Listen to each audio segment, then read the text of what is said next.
this segment, or do I have to stay? It's up to you, Joe. We're recording, so you get to tell the people at home what your intent is. Don't you want to know what it's even about?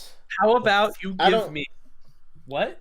I don't care if you stay or leave or whatever. It's up to you. All I know about Pact is that basically you just have to believe in your powers, and that's how you get them. I should actually leave this. Because There won't Pact be is any by worms. Wildbow, right? Yeah, but there won't be any worm spoilers. I thought it was a sequel to Worm. No, it's not. No. That's Ward. That's Lord. I enjoy this author. I might read more of his content. You should really read Pact. I think Tyler would love Pact. Is Pact the log horizon of... What does that even fucking mean? Is it bad? Is there character development? I think anybody who is not a subhuman brainlet would enjoy Pact. I'm a brainless. That's, you know what? That's bold claims because the Worm fan base, not all of them like Pact. Yeah, so that's the thing, right? Is, it took me a really long time to start reading this story, and a big reason for that is that I've read through Worm so many times, and everyone in the fan base is like, "Oh, Pact is his worst story," or not even worse. It's just like worse. I don't know. It's just they're just like, "Oh, Pact's all right. It's no Worm or anything." And so I was like, it's probably not that good." And then just kind of on a whim, one day I was like, sure, whatever. I'll start listening to the audiobook, and it's kind of fucking sick. It's awesome. And I'm gonna preface by saying I love what I've read of Pact so far, which is up to 4.5. So I guess we can talk up until there. Yeah, I guess like what the one thing I'll say about it, which is kind of what I said to you guys, is I think the reason so many people in the Worm fan base say that this is Wildbow's least good book. I think the reason they say that is because they are Worm fans, and Pact is so different from Worm. It is so different from Worm, but that also made it such a breath of fresh air when I started it. Yeah, Pact is like the opposite of Worm in quite a few ways that I'll talk about. Yeah. Where did I end on Worm talk? You ended on the end of 17 and a little bit of 18. Oh my gosh! Oh, oof. Yeah, I'm on 24 now. Tyler's read like I'm on 25. Next episode we'll do a Worm talk then. You know what? Just finish Worm and then we'll just fucking go for it. All right. There you go. At the pace I'm going. Yeah. Yeah. This is y'all's cue to leave if you want to, or stay if you want to. What would you do if your dog got corona? Oh no. I would say my Corona dog. Would you just wash your hands a lot, or would you quarantine your dog? I don't have a dog, so I'm okay. Wait, I have a hypothetical that I want to ask. You're just gonna step on Tyler's hypothetical. I am, because this is actually a general discussion I think we could have. Okay. All right. So the human race becomes a spacefaring race, and we're going to different planets. We find a planet of aliens, and these aliens look strikingly like humans, but genetically they are not human, like at all. Okay. Like, the species is also like primitive. They're very much like monkeys more than like humans. They don't have like a really strong intelligence. Uh-huh. They just move in like herds. It's like that Steven Universe episode. So they're like kind of, but like they don't have like an actual language. They just kind of grunt, and they just like eat leaves and sleep. I'm glad that the people who clicked on the Pact I was about to say. are getting this discussion. Wrap it up, Joe. Speed it up. I'm so sorry. You eat these people or things? No. Why not? They're human-like. But they're not humans. I don't care. I'd die. Yeah, fuck it. What that mouth do though? Does it go or unga bung? Just unga bung.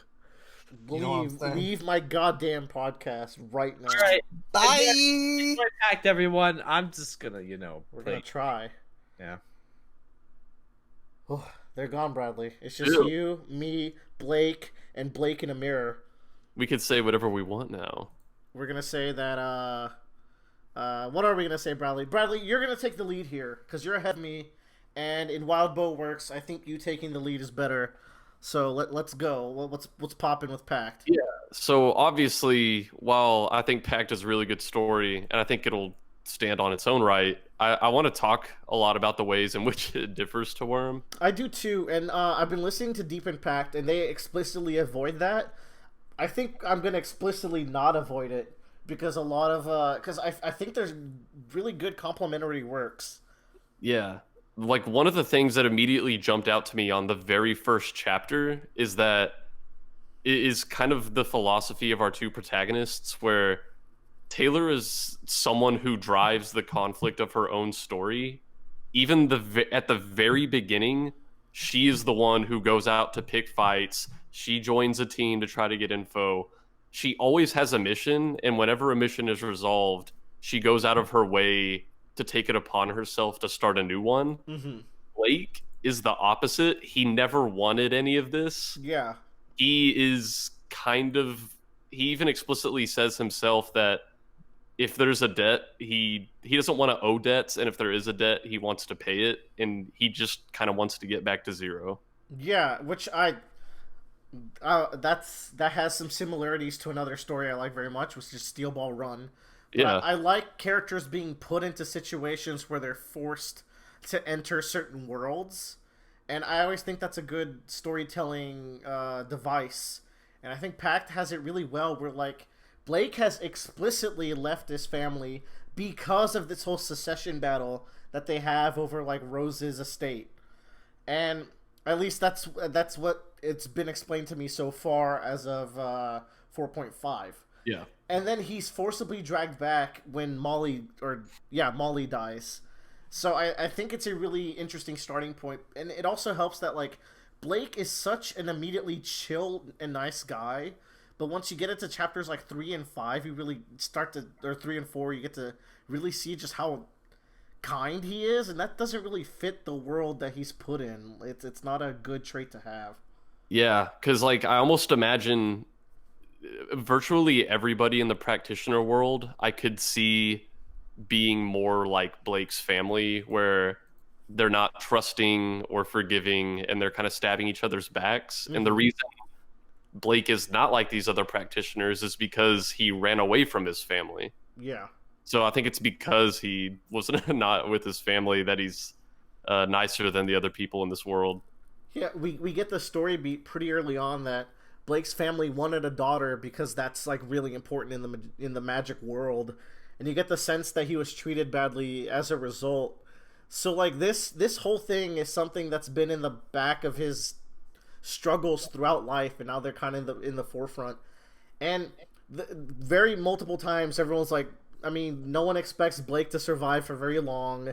Blake, you know that you're gonna die too, right? Like, there's this very consistent point of like Blake is going to die eventually. But the reason why he's thriving more than Molly does, and maybe more than anyone expected, was his survival skills of when he left home, which I think is a really cool explanation to why a character is getting farther than he's supposed to and why he's surprising everyone around him. And man, like talking about how his parents probably, wanted a girl, obviously, because their family passes down through the Female. through the It's a female line. matriarchy.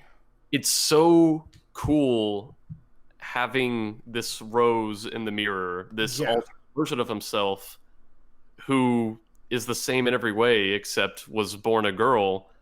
Because I think she mentions at one point that I think he asks about like her relationship with her family because she never ran away, and I don't know. It seems like the parents were way nicer to her, and he's like, "Is that just because I was a boy that they were like this to me?" It's Rose is fascinating. She's such a good co-lead to the story because there's all these times where you see these similarities between Rose and Blake, and then all these subtle ways that you see they're different. When they talk about their relationships with the family members, it's usually different. When they talk about stuff from high school where Rose is like, "Oh hey, remember when we did this?" He's like, "I was already gone by then." Yeah, Or like Rose talks about how much she liked her parents, like they never had any problems, and Blake is like, "I can't even imagine growing up like that," which is just fascinating. And so from what I understand and where I've gotten so far, Rose is a vestige, which is like a apparition of like an idea. So she never really existed, but she's implemented with all these memories that she existed. That's all I know so far, and I might even be misunderstanding that. Yeah, the vibe I got is that it's not like there was this alternate dimension Rose, and then suddenly she got plucked out of her life, and now she lives in a mirror. It's like this Rose in the mirror was created, and the memories of her entire life were just generated right then and there. Yeah, that's so fascinating because like she it kind of speaks to like what even is a person because she feels so real. She has Yeah, preferences, she has emotions, but you know that she was born in chapter 1 of this story but has like 19 to 20 years of experience. yeah. And the really cool thing about that to me is whenever we think about these other pseudo people that are in the story, I'm thinking about June, which is the ghost that Right. has inside the axe, because Rose very thoroughly tries to convince Blake against thinking as of June as a person. She's like, no, this is like an emotion shaped dent in the universe. There's no brain there. It's just it's a personality, but there's no thought going on there. But when we learn a little bit about vestiges, people kind of say the same thing about them. It's like, oh Yeah. no, it's a simulation of a person. But Rose draws that line there, which is, I mean, pretty arbitrary for her to be drawing.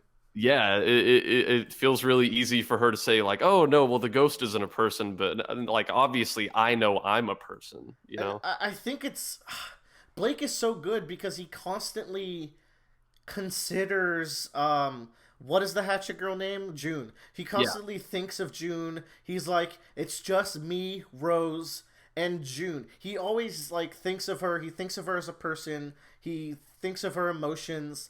He's just such a nice guy. Too nice for this world that's really harsh. And it's like Worm has a battle system where people have to fight because they're forced to for external reasons because of trauma yeah. and all that. Pact is also created a world where it's just like all these rules are geared to be harsh on everyone participating, and Blake is just too good of a soul to fit into this world. I feel like. Yeah, so it really leaves you rooting for him. Like you really hope that it's because he's such a good guy that he'll end up being able to succeed. I think it's because he's such a good guy that things are gonna go horribly for him, which is Oh very yeah, depressing. I mean, I guess it's Wild Bow. I We're mean, talking one there. one thing people complain about Pact, from what I've read, um, is one, they're like, oh, it moves too fast. Two, it's too depressing, which is like, oh man, that's a wall up coming from people that read Worm.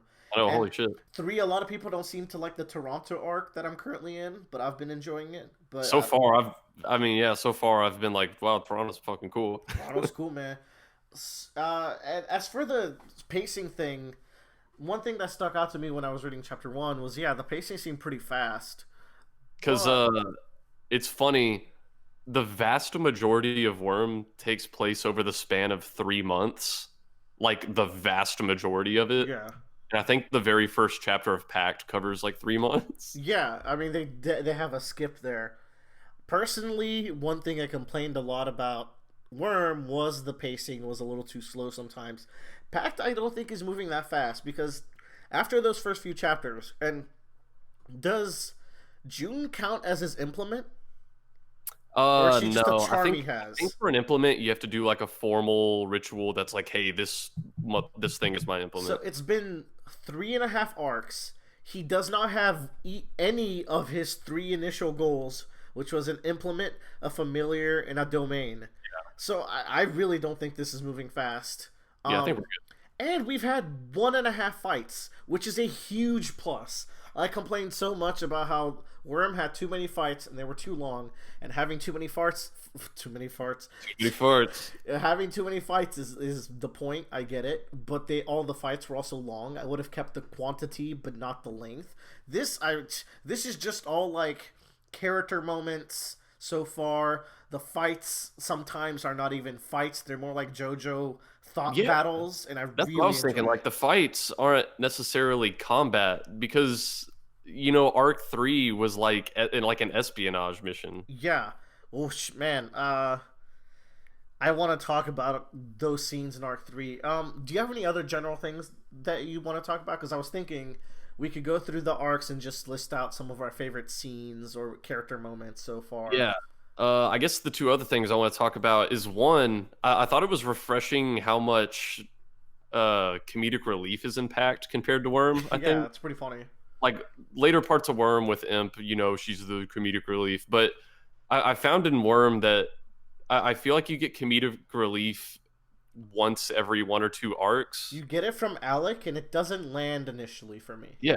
And in Pact, I feel like you get comedic relief once or twice a chapter. Like, one of the funniest moments to me, you said you were on 4.5, right? Yeah, which is the chapter. So, as far as I've gotten, Blake and Rose, they're dealing with this imp to try to pull a fast one on Conquest. And, Yeah. and then he's right now on a super cute date with Tiffany.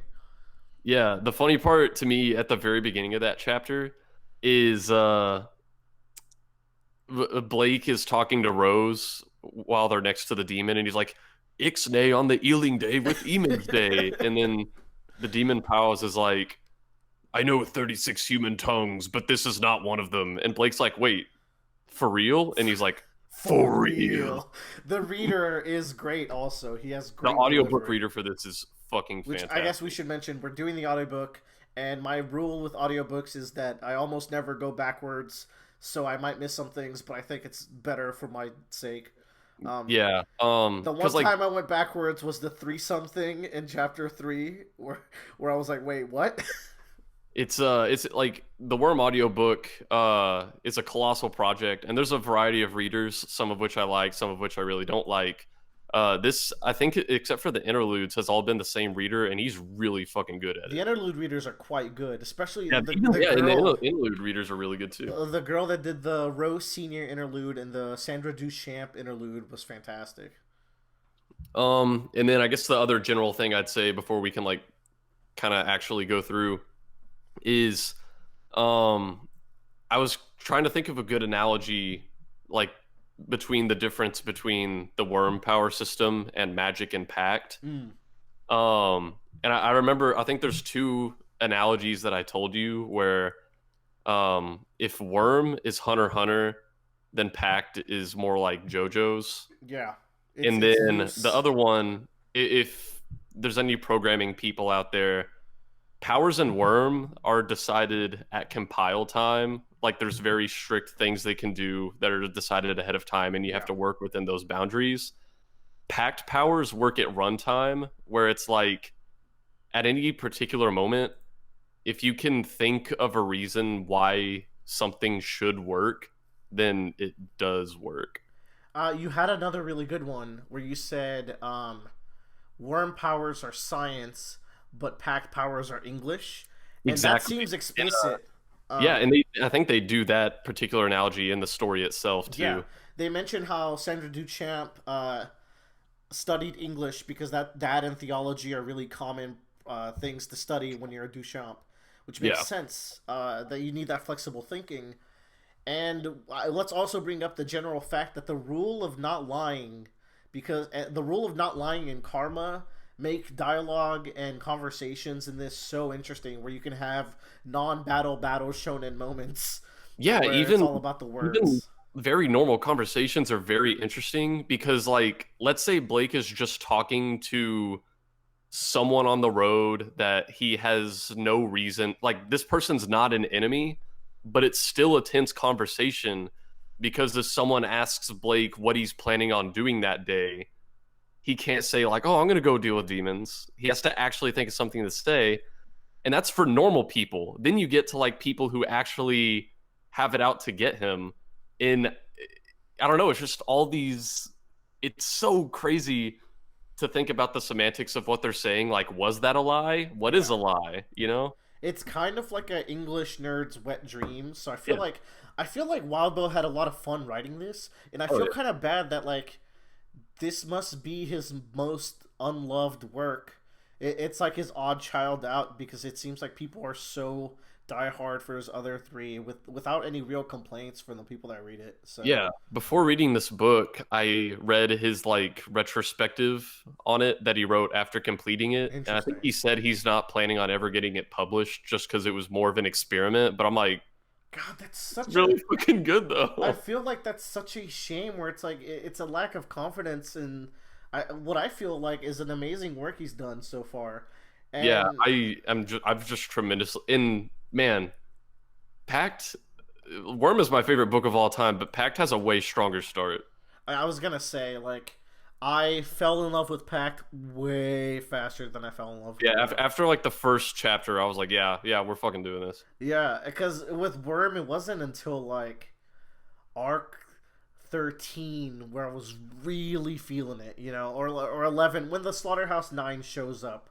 Yeah, Um, because like Worm, I'll even notice on the subreddit people are like, "Oh, for me, it was like Arc 3. For me, it was Arc 5. For me, it was the Slaughterhouse 9 Pact." I was like, first chapter, I was like, yeah, I'm in here. by chapter 4, I was like, yeah. Yeah, So let's go over the chapters because each one of them has some really good scenes. I'll start with, Arc One's torture scene, where Blake is waiting for the pizza guy. That was such a good, tense scene. that was so scary because at that point, he is like at the most defensive he has to be. He can't leave this house. He doesn't know anything about this world he's been thrust into. All he knows is there are things waiting outside the house to kill him if he steps outside. Yeah, that's the kind of stuff I really like. And Blake is such a nice guy, but for this one time, he has to make a gamble that is very selfish, where he doesn't go. But if he was wrong, that guy would have been dead, and he just had to trust his gut. And even Rose is kind of freaked out by the amount of gumption he had to not jump out there and help. Um, I also in chapter was it chapter or arc 1 where they do the ritual to get awakened, or was that arc 2? I'm I not think it's 1. sure. What It's a really cool moment though. when they're doing the ritual and they're saying like words that come to their mind given each symbol. I like how they start the same, him and Rose, but then they deviate on certain words, and it I just love the ways that Wild Bow is showing the similarities and differences between these two characters. Yeah, because you look at the particular words of theirs that are different, and it's like, okay, what in their extremely similar lives happened to make this person have this thought and this person have this other thought? Mm-hmm. You got any favorites from arc 1 or 2 that you'd want to bring up? I think in arc one of my favorite things is this whenever Blake meets Laird and Laird is coming across initially as like, "Hey, I'm on your side." Mm-hmm. At this point, it hadn't yet hit me, uh, like the implications of lying and pact Yeah, and how many word games would be at play because he's like, you know, okay, let's theoretically. say there's a hypothetical country that has nukes, and there's another hypothetical country that, it's in their interest to help them. So Blake is like, oh, obviously I'm the country with nukes and he wants to help me.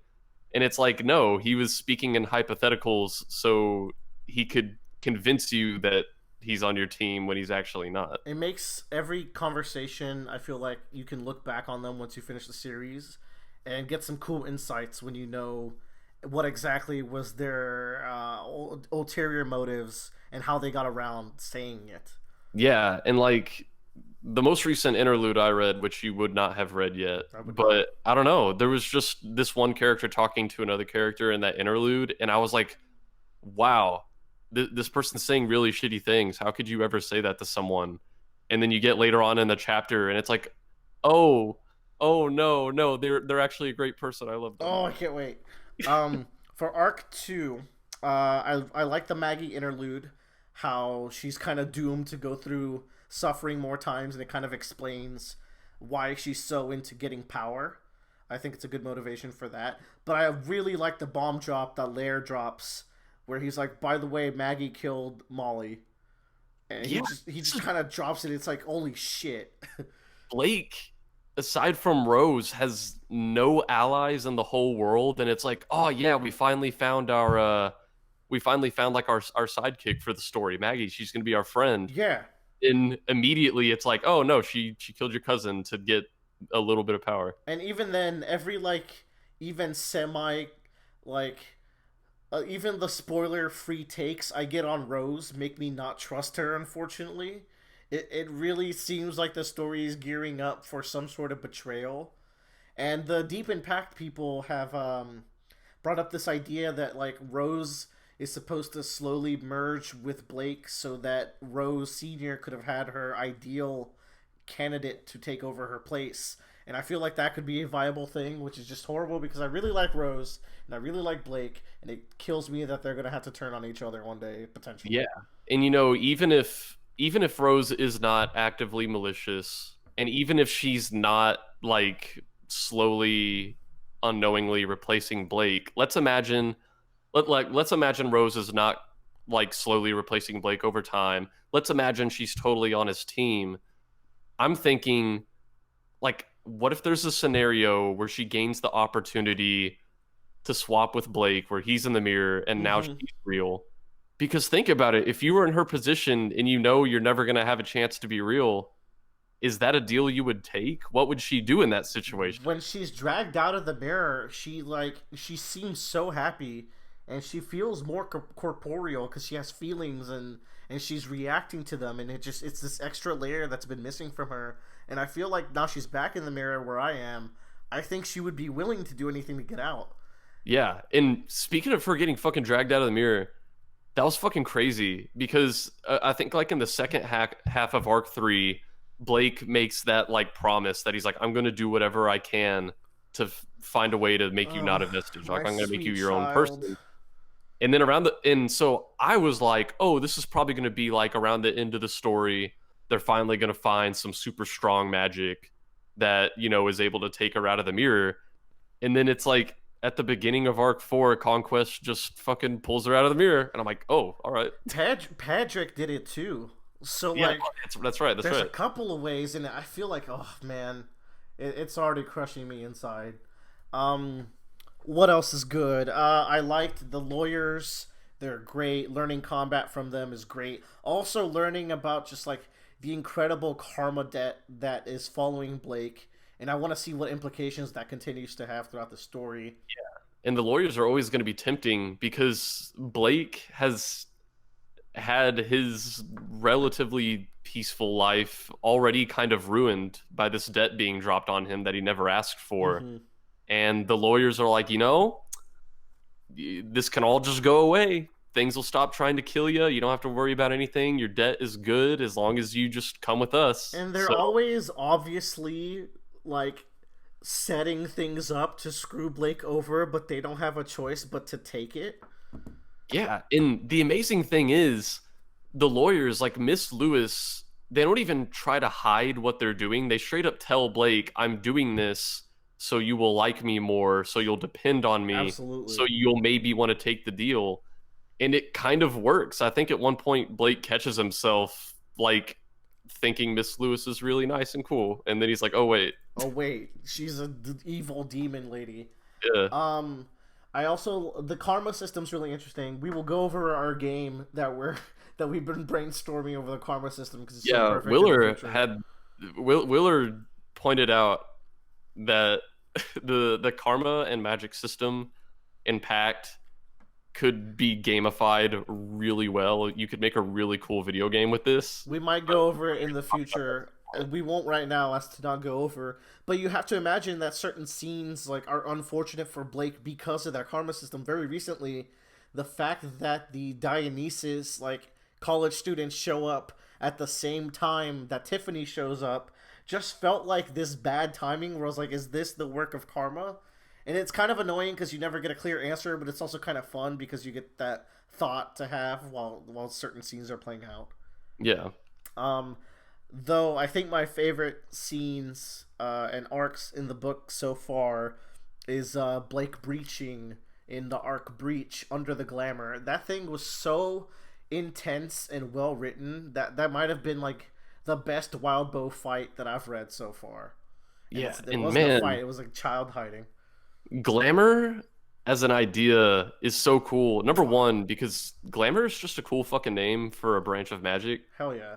and it's nothing quite like I've seen 100% before. Like, Yeah, obviously, illusion magic is in a lot of stuff, but this has got its own texture and drawbacks. yeah, because this is different from illusion. Again, a chapter I've read that you haven't. A Damn. character does make a very clean distinction between illusions and glamour, Oh, cool. because illusions look like they're real, but they're not.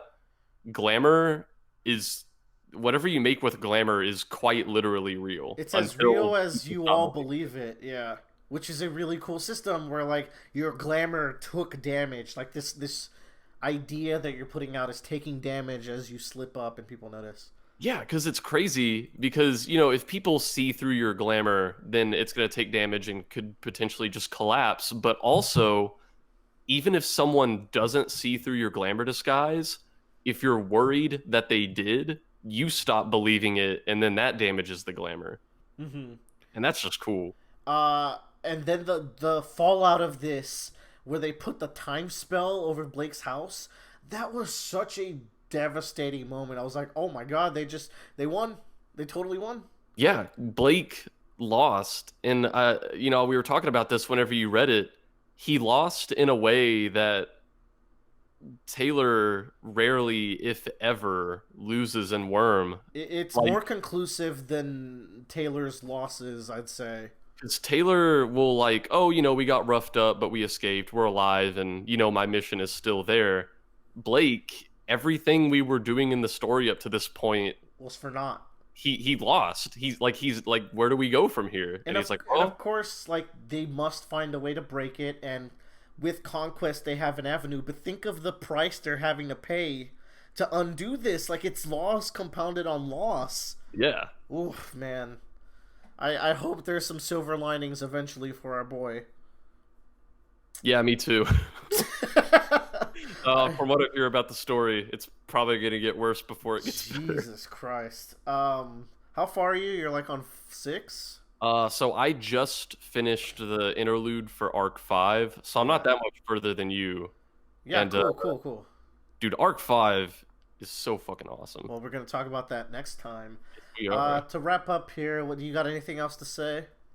I think that's it for the most part. Guys, Pact is so fucking cool. I'll wrap up by saying that I really like Blake. Taylor was very much not my favorite character, and being in her mind was stressful, even though she was really well written. And by arc 30, I was like, oh my god, you're so cool, Taylor, but you're so terrible. But the 30.7 makes Taylor like sublime, as we said it in the past. Yeah. But like, it's I wasn't expecting this, but Blake is easily the best character for me in this story. Yeah, and it's really nice for your main character to be your like favorite character. Yeah, I feel like he's the favorite and best written, and the way he acts with his friends, and the way he's acting on this date with Tiffany, and the way he acts towards June and Rose, and it's just such a shame that Wildbow hates kind people. He's just such a can't Chad. stand them. Yeah, I hope he gets that threesome. You know, he does. Yeah, I want that for him. Also, the Deep and Pat guys brought up the idea that he was raped in the past, and now that I look back on it, yeah. So, Yeah, that's looking really likely. because that's the thing is whenever he initially turned down that threesome, I was like, oh, this is just Blake being too cool for bitches, you know. Well, And then he didn't seem like he was like, man, I'm kind of interested, but really not right now. yeah, and then you know, whenever Rose gets pulled out of the mirror, by all rights, he should have been extremely happy hugging her too, but He almost punched he's her. clearly uncomfortable with being held. So it's like, yeah, maybe he just can't do physical contact like that. The Deep and Pat guys also pointed out the scene where he's in in the subway riding to I think go meet the imp. He's very awkwardly fidgeting around people. When Conquest was closing in on him, he started freaking out. Like, he does not want to be contained. And I think that's also thematically, like, Blake, I feel like, is a character that's all about freedom, which is something this life does not afford him. Yeah. And I feel like that trauma goes well with it. And, well, we'll see how that goes, right? But, Basically, Blake is a fucking Chad. Hey, Bradley, what do we call this Pact segment? That's the thing, is Deep Impact by the dudes at Media MD, part of the Doofcast. network. They chose Deep Impact for their name, which is All Packed Up is name. also taken. Yeah, and then there was also, I was like, oh, All Packed Up, but I think their 24-hour special was called that. Yeah. So this is... I had a name. I said one that was acceptable. If we think of the name, it'll be the title of this video. Thanks for joining us, and we will be back with more Pact. Probably once I catch up to Bradley, we will do one more. In a similar style where we just kind of shoot the shit. This was fun. I like this. Yeah, I kind of like this. It's a little less stressful than, you know, going somewhat deep into Worm. Because Deep Impact is going literally every chapter. That's more than even Worm got with We Got Worm, where it's like 30 minutes per chapter. So like, we're not even gonna try to bother. We're just gonna have fun and say all of our favorite moments. It's fun to just kind of be like, hey, here's what I like about the story. Yeah. Anyways, we're out. Thanks for joining us. Bye bye. Bye bye.